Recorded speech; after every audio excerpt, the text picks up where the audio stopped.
फल क्या है? तो व्यास जी बताते हैं, जीवस्य तत्व जिज्ञासा नार्थो यश्चेह कर्म भी। तुम्हारे जीवन का फल, जीवन की सार्थकता नारायण तत्व की जिज्ञासा हो जाए तो तुम्हारा जीवन सफल है।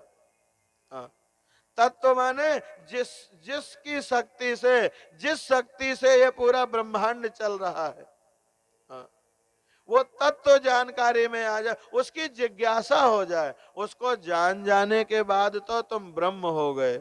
तुमने मानो जग जीत ली, सबसे बड़ा ब्रह्मांड का काम कर लिया, अब कुछ करना बाकी नहीं रहा। जानो ना, बोले जिज्ञासा ही हो जाए, जाने के इच्छा भर हो जाए तो तुम्हारा जीवन सफल हो गया। जीवस्य तत्व जिज्ञासा, जिज्ञासा भर हो जाए नारायण परमात्मा को जानने की, तो समझो आपका जीवन सफल है। जीवन का फल है तत्व की जिज्ञासा। जो लोग जान गए हैं उन लोगों ने तो नारायण सब कुछ कर लिया जो करना था, अब उनके लिए कुछ बाकी नहीं, सब पा लिया जो पाना था। नहीं भी जानो, जाने की इच्छा हुई जाए बस, इच्छा हुई नहीं कि तुम्हारा जीवन सफल हो गया। जीवन का फल तत्व जिज्ञासा है, उसको जानो नारायण, जानने की इच्छा करो, स्वर्ग आदि प्राप्त कर लेना, ये जीवन का फल नहीं है। मनुष्य शरीर से तुम कमाई करके नारायण धरती का साम्राज्य इकट्ठा कर लो। भागवत कहती है धरती की तो छोड़ो, स्वर्ग का भी साम्राज्य इकट्ठा कर लो, तब भी तुम्हें जो शरीर मिला है, इस शरीर से जो तुम प्राप्त कर सकते थे उसके सामने स्वर्ग बहुत छोटा है नारायण। तुम ब्रह्म हो सकते थे, ब्रह्म ना होके स्वर्ग प्राप्त करना, स्वर्ग आदि प्राप्त करना उसका फल नहीं है। कामस्य नेन्द्रिय प्रीतिर लाभो जीवेत यावता जीवस्य तत्व जिज्ञासा नार्थो यश्चेह कर्म भी। कर्मों के द्वारा स्वर्ग आदि भी प्राप्त कर लेना, ये कोई बड़प्पन नहीं है नारायण। अपने बड़प्पन तो तब है जब आप उस तत्व को जान के, उस तत्व की जिज्ञासा करके, उस तत्व का जान के, उसका अनुभव प्राप्त करके तद्रूप हो जाओ। तत्ववेत्ता लोग जो हैं, उस तत्व को जिन्होंने जाना है, जो जानते हैं, वो तत्व ज्ञानी लोग वदन्ति तत्तत्त्वविदः तत्त्वं यद्ज्ञानमद्वयम् ब्रह्मेति परमात्मेति भगवानिति शब्दते। तत्ववेत्ता लोगों ने यह बताया, जो जानकार हैं वकील साहब, उनने बताया कि जिसको जानना है और जो जानना चाहता है, इनमें कोई भेद ही नहीं है। जिसको जानना है और जो जानना चाहता है, वो ज्ञाता और ज्ञेय के भेद से रहित अखंड सच्चिदानंद स्वरूप ब्रह्म है। वो सबके अंदर आत्मा बन के भरा पड़ा है, उसके ज्ञान को ही तत्व कहते हैं, उसके ज्ञान को ही तत्व कहते हैं। वदन्ति तत्तत्त्वविदः तत्त्वं यद् ज्ञानमद्वयम् ब्रह्मेति परमात्मेति। कोई कोई जो वेदांती है नारायण, वो उसी तत्व को ब्रह्म कह के संबोधित करते हैं। वेदांतियों ने उसी तत्व को ब्रह्म कहा है। योगियों ने योग से उसमें जुड़े, कहा मेरी आत्मा परमात्मा में मिल गई, तो उन्होंने उसी तत्व को परमात्मा कहा है। योगियों ने परमात्मा कहा है और भक्तों ने भगवान इति शब्दते, भक्तों ने उसे तत्व को भगवान कह करके पुकारा है। उसे तत्व को वेदांती ब्रह्म कहते हैं, उसे तत्व को योगी परमात्मा कहते हैं और उसे तत्व को भक्त भगवान कहा करते हैं। तत्ववेत्ता लोग जो हैं वो ऐसा बताए हैं कि वो दो नहीं है, उनमें भेद नहीं है, कोई जगह कोई स्थान ऐसा नहीं है जहां वो ना होए। तो भागवत श्रवण से जो ज्ञान प्राप्त होता है, जो वैराग्य आता है हृदय में, उससे उस परमात्म तत्व परमात्मा का अनुभव होता है। अब सावधानी से समझें, उस परमात्मा के विषय में पहले जानना है, सुनना है, समझना है। कितने लोग तो सिर्फ पढ़ करके और ये मानने लगते हैं कि हम उस परमात्मा को जान गए, हो गया मोक्ष। ऐसे नहीं होता न। पहले उसके बारे में जानना है, उसके बारे में पढ़ना है, उसके बारे में सुनना है, उसके बारे में समझना है, फिर उसका अनुभव करना है।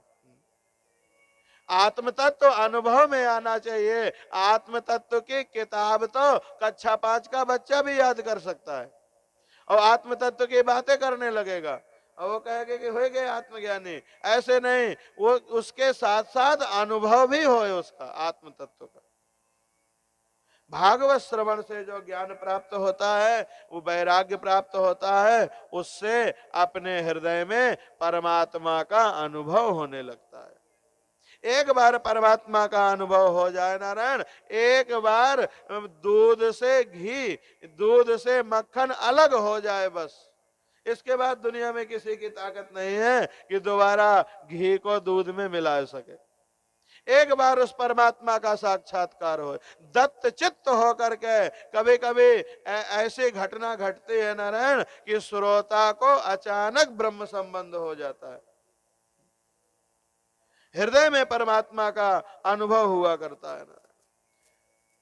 तत्श्रद्धाना मुनियो ज्ञान वैराग्य युक्तया पश्यन्त्यात्मनि चात्मानं भक्त्या श्रुत गृहीतया। सभी आश्रमों, सभी वर्णों, सब मनुष्यों के धर्मों के अनुष्ठान की पूर्ण सिद्धि इसी में है कि परमात्मा प्रसन्न हो जाए। हम ये सब क्यों करते हैं नारायण? इतनी बड़ी बड़ी पूजा, इतने बड़े बड़े यज्ञ, इतने बड़े बड़ी साधना लोग क्यों करते हैं? परमात्मा को प्रसन्न करने के लिए, भगवान खुशी हो जाए बस। कुछ लोगों की प्रसन्नता भर से बहुत सारे काम हो जाते हैं। माता पिता पुरखा लोग, पितर लोग सिर्फ प्रसन्न रहे तो वो वंश अपने आप बढ़ता रहता है। वह कुछ करना नहीं पड़ता बुढ़वन को, बुजुर्गन को, उनकी प्रसन्नता मात्र से नारायण सारे कार्य होते हैं। गुरु प्रसन्न रहे तो ज्ञान जीवन में बना रहता है नारायण, अंधकार नहीं आता। वो क्षण नहीं आते हैं जिनमें व्यक्ति खड़ा हो जाए कि अब हम क्या करें, मजबूर हो गए।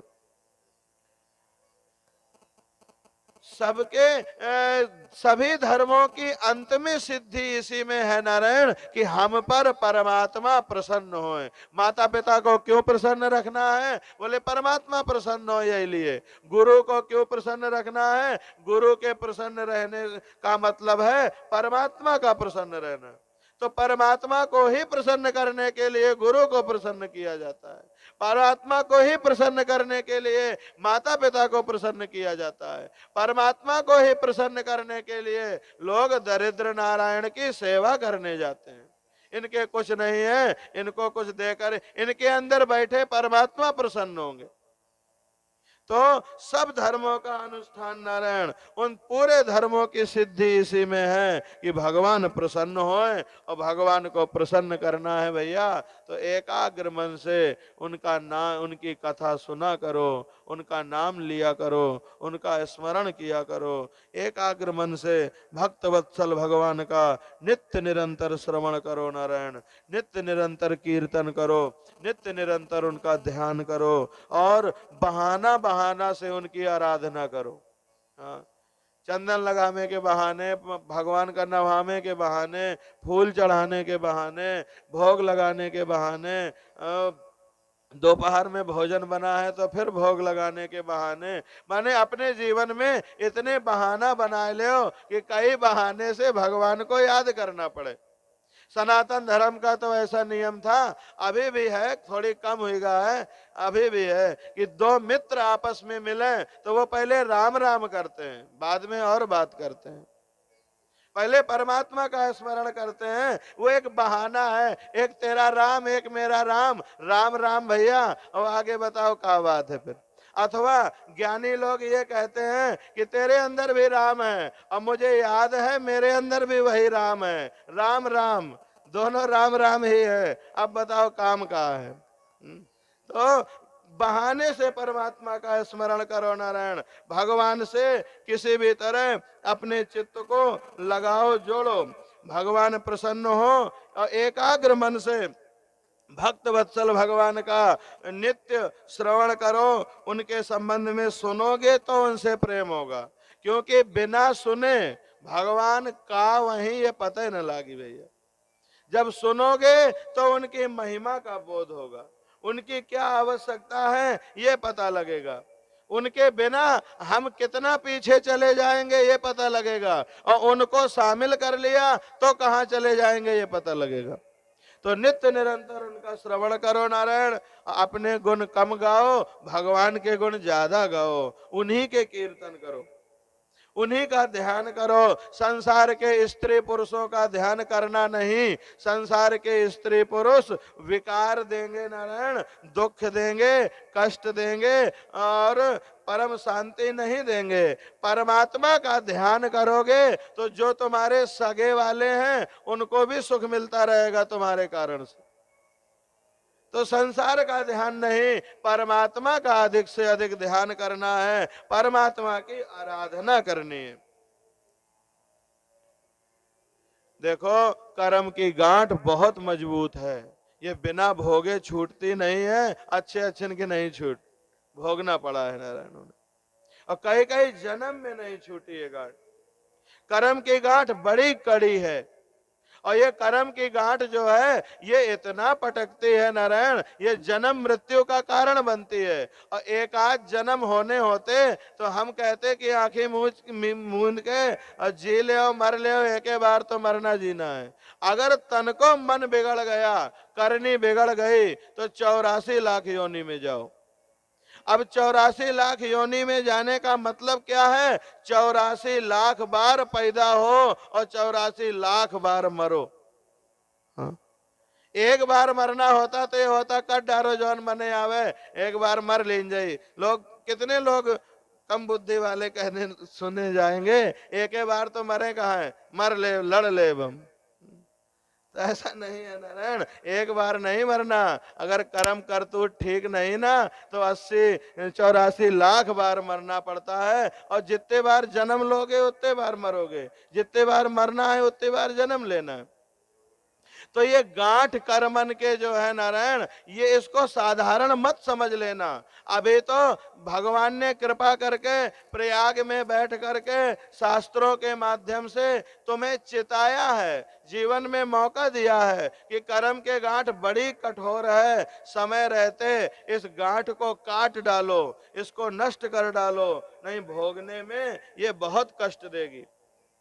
तो ये गांठ कैसे कटती है? तो व्यास जी बताते हैं, भगवान के चिंतन की तलवार ले, हाँ भगवान के नाम रूपी तलवार ले, भागवत प्रीति करो, भगवान से प्रेम की तलवार, भगवत प्रेम की तलवार ले। वो भगवत प्रेम, भगवान से अनुराग, भगवत प्रीति, भगवत नाम, भगवत लीला, भगवत कथा, भगवत स्वरूप जो है, इस तलवार से जो कई कई जन्म के कर्मन की गांठें इकट्ठा हैं उनको काट डालो ना। ये कौन कौन गांठ परी है कैसे पता लागे? अरे बोले जिन जिन चीजों का जीवन में मन होता हो ज्यादा ज्यादा, वही समझ लो मोट गांठ है, और छोटी छोटी गांठें तो ढेर सारी पड़ी हुई है। तो वो जो ग्रंथि है न, उसको नष्ट करके भगवान का नाम लेना ही उन विकारों का नाश करना है नारायण, उनको नष्ट करना है। ऐसा बताया गया है कि दुर्योधन ने भगवान श्री कृष्ण का प्रत्यक्ष दर्शन किया, उसका पाप छूटा नहीं, देखने के बाद पाप नहीं छूटा। रावण ने देखा राम को, रावण ने पाप करना बंद नहीं किया। कितने राक्षसों ने परमात्मा का दर्शन भी किया है। जरासंध तो 18 बार लड़ने के लिए गया भगवान से, 17 बार मार मार के भगाया भगवान ने उसको। 18वीं बार भगवान ने कहा ये पीछा नहीं छोड़ेगा, अब हम ही भाग जाते हैं, खुद भाग गए। माने एक बार दर्शन नहीं, 17 बार दर्शन किया उसने, और जरासंध ने पाप करना नहीं छोड़ा। कदाचित भगवान की कृपा ना होए तो उनको देखता भी रहे कोई, तब भी उसके पाप नहीं छूटते। लेकिन कोई नाम ले अगर भगवान का, नित्य निरंतर नाम जपे भगवान का, तो उसके जीवन से नाम जो है वो पाप का नाश कर देता है। नाम और पाप ये दोनों एक साथ कभी रह ही नहीं सकते ना। हाँ, आप भगवान का नामो लेते रहो और पाप भी होता रहे, ऐसा एक साथ हो ही नहीं सकता है ना। रावण और राम ये तो एक साथ दोनों कहीं दिखे होंगे टीवी में वो तो एक साथ दिख सकते हैं, लेकिन नाम और पाप ये दोनों एक साथ नहीं रहा करते, रह ही नहीं सकते हैं ना। तो भगवान का नाम जब लेते ही रहोगे तो वर्तमान तुम्हारा निष्पाप हो जाएगा। निष्पाप वर्तमान के गर्भ से तुम्हारा जो भविष्य पैदा होगा वो भविष्य भी निष्पाप होता है नारायण, वो भी निष्पाप होगा। तो भगवान के नाम रूपी तलवार लेके, चिंतन की तलवार लेकर के उस कर्म की गांठ को, ये गांठ कई कई जन्म की पड़ी रहती है, एक दो जन्म के कर्म नहीं होते। ये कर्म जो है कई कई जन्म, ना भुक्तम क्षीयते कर्म कल्प कोटि सतैरपि, करोड़ों कल्प हो जाए तब भी बिना भोगे पिंड नहीं छूटता है। लेकिन अगर भगवान से प्रेम होगा, भगवान की प्रसन्नता होगी, भगवान की कृपा होगी नारायण, तो वो गांठ भगवान के नाम के तलवार से कट जाती है नारायण। पहले तीर्थ सेवन किया जाता है, पवित्र तीर्थों का सेवन करें। पवित्र तीर्थों का सेवन करने से बहुत चंचल मन उस तीर्थ के तीर्थत्व से थोड़ी थोड़ी शांत होने लगता है। तीर्थ में जाकर के नारायण संयम करना चाहिए। तीर्थ में जाकर के उस तीर्थ की जो तीर्थत्व है, तीर्थ की जो तरंगें हैं, तीर्थ की जो शक्ति है, उसका अनुभव करना चाहिए। जिसका बहुत चंचल मन होए, पूजा में भी मन ना लगे, ध्यान में भी मन ना लगे, समाधि में भी मन ना लगे नारायण, तो मूर्ति पूजा में भी मन ना लगे, माला जपने में भी मन ना लगे, उसको पहले घूम घूम के तीर्थों की यात्रा करनी चाहिए, तीर्थों का दर्शन करना चाहिए। तीर्थों में जब जाओगे तो पवित्रता आएगी, शुचिता आएगी, और जब पवित्रता शुचिता आएगी तो नारायण तीर्थों में जाके महापुरुषों की सेवा करने का अवसर मिलेगा। पवित्र तीर्थों का शुश्रूखो श्रद्धानस्य वासुदेव कथा रुचि श्यान महत सेवया विप्रा पुण्य तीर्थ निसेवनात्। तीर्थ उसको कहते हैं जो तार दे नारायण, सहजता से, आसानी से जो बहुतों को तारता है उसे तीर्थ कहा जाता है। तो तीर्थ यात्रा करने से थोड़ी पवित्रता आती है। तीर्थों में जाके नारायण इधर उधर घूमने की बहुत चेष्टा ना करना, तीर्थों में जाके महत सेवा करनी चाहिए, महापुरुषों का संग करना चाहिए। महापुरुषों का संग करोगे तो नारायण वो जिससे कल्याण होना होगा, कृपा करके वो बताते हैं। उनके पास जाके उनकी सेवा करके उनसे कुछ सुनने की इच्छा रखे, हमारे लिए कुछ कहें। तीर्थ में जाके नारायण इधर उधर समय व्यर्थ करना नहीं, भगवत आराधन करना, महापुरुषों के शरण में बैठना जाकर के और उनसे कुछ श्रवण की इच्छा करना, कुछ सुनने की इच्छा करना। और जब सुनोगे महापुरुषों के द्वारा तब पता लगेगा, अरे भगवान इतनी बड़ी चीज है। हम तो उन्हें समझते थे एक ऐसा पुतरा जगह हाथ जोड़ा तो सब कुछ दे देता है, बस यही जानते थे। वो परमात्मा सबके हृदय में विराजमान है। वो परमात्मा इतना अलौकिक है, इतना दयालु है, इतना कारुणिक है, उनके प्रति श्रद्धा जगती है नारायण। और जब भगवान के प्रति श्रद्धा जगती है तब कथा में रुचि हुआ करती है, नहीं कथा में जल्दी सबकी रुचि हो नहीं पाती, होती नहीं। कथा में परमात्मा के रूप, भगवान श्री कृष्ण के यश का श्रवण, भगवान श्री कृष्ण के यश का कीर्तन, दोनों पवित्र करने वाले हैं। भगवान श्री कृष्ण के यश सुनने और कहने, दोनों से हृदय की पवित्रता होती है। भगवान अपनी कथा सुनने वाले के हृदय में आकर के बैठ जाते हैं, और जिस हृदय में भगवान आकर के बैठते हैं उसकी अशुभ वासनाएं, जिन पाप के कारण, जिन कर्मों के कारण नारायण वो शुभ नहीं हो रहा है, जीवन में वो उत्तम उत्तम नहीं प्राप्त हो रहा है, परमात्मा जैसे ही आते हैं नारायण, हृदय की वासनाएं सब जला के नष्ट कर देते हैं। और जैसे ही वासना नष्ट होती हैं तो वो जो सच्चिदानंद आत्मा है, वो जो नित्य तुम्हारे और सबके अंदर विराजमान है, जिसके लिए तुम मैं कहते हो, अज्ञानता से शरीर को कह देते हो, लेकिन असली मैं तो वही है नारायण, वहां आके अपनी कथा सुनने वाले के हृदय में वो बैठ जाते हैं। अब जहां परमात्मा आते हैं हृदय में, तो हृदय की अशुभ वासनाएं परमात्मा के स्पर्श से, उनके सानिध्य से नष्ट हो जाया करते हैं नारायण। परमात्मा संतों के सुहृद हैं। जब श्रीमद् भागवत के श्रवण से और भगवत भक्तों के निरंतर सेवन से, ये कुछ चीजें ऐसी हैं जिनमें निरंतरता से कल्याण होता है। भगवान की पूजा चाहे तनिक करो लेकिन निरंतर करो तो उसका फल मिलता है। कुछ दिन बहुत कर लिया और कुछ दिन बिल्कुल नहीं करना, उससे वो निरंतर नहीं रहता। महापुरुषों का, भगवत भक्तों का संग निरंतर करने से नारायण अशुभ चीजें जो हैं, अशुभताएं जो हैं वो नष्ट होती हैं।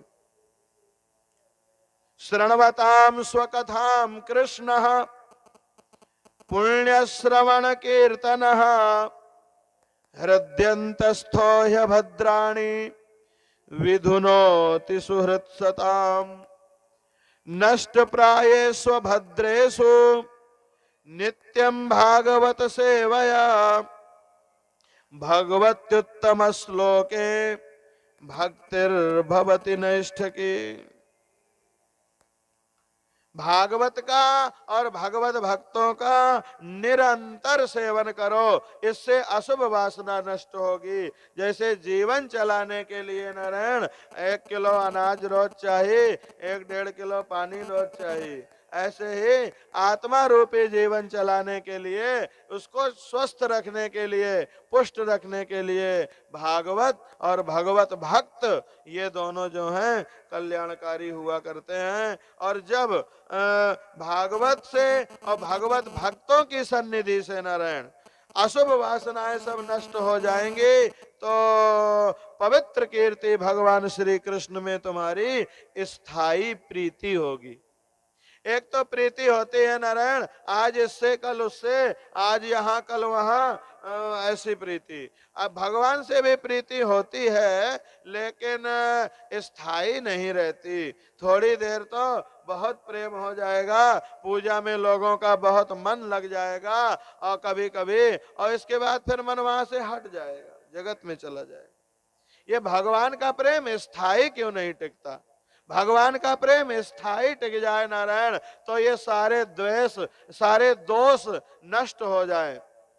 ये भगवत प्रेम जो है स्थायी नहीं रहता, स्थायी ना रहने के कारण भक्त जो है बहुत ग्लानि महसूस करते हैं, बड़ा पश्चाताप भी करते हैं कभी कभी। ये स्थायी कब रहेगा? बोले भगवान से स्थायी प्रेम तब होगा जब भगवत महिमा को बहुत सुना होगा। भागवत के द्वारा और भगवत भक्तों के द्वारा नित्य निरंतर तुम जो है भगवान के बारे में सुनो, भगवान की महिमा को समझो, भगवान की महिमा का मनन करो, तो अशुभ वासनाएं तुम्हारी जाएंगी। और जब सभी अशुभ वासनाएं खत्म हो चुकी होंगी तो श्री कृष्ण से स्थायी प्रेम होगा। प्रेम स्थायी क्यों नहीं है? क्योंकि अशुभ वासनाओं को पालना है, उन्हों का तो सींचे का है ना तुमका, इसलिए जो है नारायण वो स्थायी प्रेम परमात्मा से हो नहीं पाता। तो जो भगवत भक्तों से और भागवत के द्वारा जो है नारायण अशुभ वासनाओं का अंत कर देते हैं, उनके हृदय में परमात्मा के प्रति स्थायी प्रेम आ जाता है। और जब स्थायी भक्ति आ जाती है, दुनिया में थोड़ी थोड़ी प्रेम तो सबसे कर लिए, अब स्थायी प्रेम परमात्मा से कर लो, पूर्ण प्रेम परमात्मा से कर लो, सच्चा प्रेम परमात्मा से कर लो। दुनिया से तो प्रेम करना सीखा जाता है हो, और प्रेम सीख के फिर परमात्मा से कर लिया जाता है। हाँ, संबंधों से प्रेम सीखा जाता है, ऐसे प्रेम करना है। अब जैसा प्रेम पत्नी से हुआ, जैसा प्रेम पति से हुआ, जैसा प्रेम पुत्र से हुआ, जैसा प्रेम पिता से हुआ, वैसे 2-4 ग्राम ज्यादा तनिक भगवान से कर लो। प्रेम करना तो सबको आता है, कैसे जगत से करना है, बोले उसी से तनिक ज्यादा बढ़ा के भगवान से कर लो। तो जैसे ही भगवान के प्रेममयी भक्ति से संसार की सब आसक्तियां नारायण मिटती हैं, अशुभ वासनाएं नष्ट होते हैं, तो श्री कृष्ण के प्रति स्थायी प्रेम आता है। जगत में रुपया पैसा धन और अन्य अन्य वस्तुओं से जितना प्रेम है, लगाव है, उससे अधिक प्रेम जब परमात्मा से जिसका हो जाता है, उसको धीरे धीरे उसके सारे विकार शांत होने लगते हैं। रजोगुण तमोगुण के जो भाव हैं नारायण, जो जीव को बहुत सताते हैं, रजोगुण तमोगुण के भाव काम और लोभ हैं, तो काम और लोभ ये शांत हो जाते हैं नारायण, और चित्त इनसे रहित होकर के फिर सत्व गुण में स्थित हो जाता है और निर्मल हो जाता है नारायण। इस तरह से भगवान की प्रेममयी भक्ति करके, भगवान की प्रेममयी भक्ति से संसार की सब आसक्तियां तो जाती है मिट, और हृदय जो है वो सब बिना किसी के मदद के, बिना व्यक्ति वस्तु के मदद के हृदय अपने आप आनंद से भर जाता है, और तब भगवान के तत्व का अनुभव होता है। भगवान के तत्व का अनुभव फिर अपने आप नारायण होने लगता है। हृदय में आत्म स्वरूप भगवान का साक्षात्कार होते ही हृदय की ग्रंथि जो है नारायण, वो जो गांठ है अज्ञानता की, वो ग्रंथि टूट जाती है फिर, और सारे संदेह फिर मिट जाते हैं नारायण। कर्म बंधन वे क्षीण हो जाया करते हैं। इसीलिए जो बुद्धिमान लोग हैं वो नित्य निरंतर बड़े आनंद से भगवान श्री कृष्ण के प्रति प्रेम भक्ति करते हैं। कृष्ण कहाँ है या राम कहाँ है या शिव कहाँ है, उसमें अपने इष्ट के प्रति ये नहीं सोचना चाहिए कि हम तो भोले बाबा के करते हैं या भागवत तो कृष्ण कह रहे हैं, वो एक ही तत्व है नारायण। तो जो कोई बुद्धिमान लोग नित्य निरंतर बड़े आनंद से भगवान के प्रति प्रेम भक्ति करते हैं, और जो कोई भगवान के प्रेम भक्ति, भगवान के भक्ति प्रेम से करते हैं, प्रेमा भक्ति करते हैं, प्रेमा भक्ति करने के बदले में प्रसाद मिला करता है नारायण। अतयो अतो वै कवयो नित्यम भक्तिम परमया मुदा वासुदेवे भगवते कुर्यन्त्यात्म प्रसादिनीम। वो बुद्धिमान लोग बड़े आनंद से भगवान की भक्ति करते हैं, और उस भक्ति से परमात्मा उन्हें प्रसाद देते हैं। और प्रसाद में क्या देते हैं? आत्म प्रसाद देते हैं। हाँ, भगवान किसी को कुछ देते हैं तो वो पूरी भगवत्ता, जिस पर बहुत खुश होते हैं उसे पूरी भगवत्ता दे देते हैं। वो तुलसी बाबा ने कहा परमात्मा सोई जाने जिह दे जनाई, उसी को जब जनाई देते हैं जिस पर कृपा करते हैं, लेकिन जानत तुम ही हुई जाई। परमात्मा उसको अपने में लीन कर लेते हैं नारायण, अपने में मिला लेते हैं। उसके पाप दोष फिर कहा अंधकार जैसे नारायण सूर्य के सामने कभी नहीं टिकता है, ऐसे ही भगवान के पास पाप नहीं टिका करते हैं। जो भी दोष होते हैं रहे सहे, वो भगवान का ध्यान हृदय में आते ही और परमात्मा में एक होके उसके सारे पाप जल जाते हैं नारायण। फिर उसको आत्म प्रसाद मिलता है, माने परमात्मा ही उसको प्राप्त हुआ करते हैं। सो इस तरह भगवान की भक्ति का बड़ा महात्म है नारायण। भगवान की भक्ति करो, और भगवान की भक्ति में भी उत्तम है भगवान के गुणों को श्रवण करो। हाँ, भक्ति में भी कई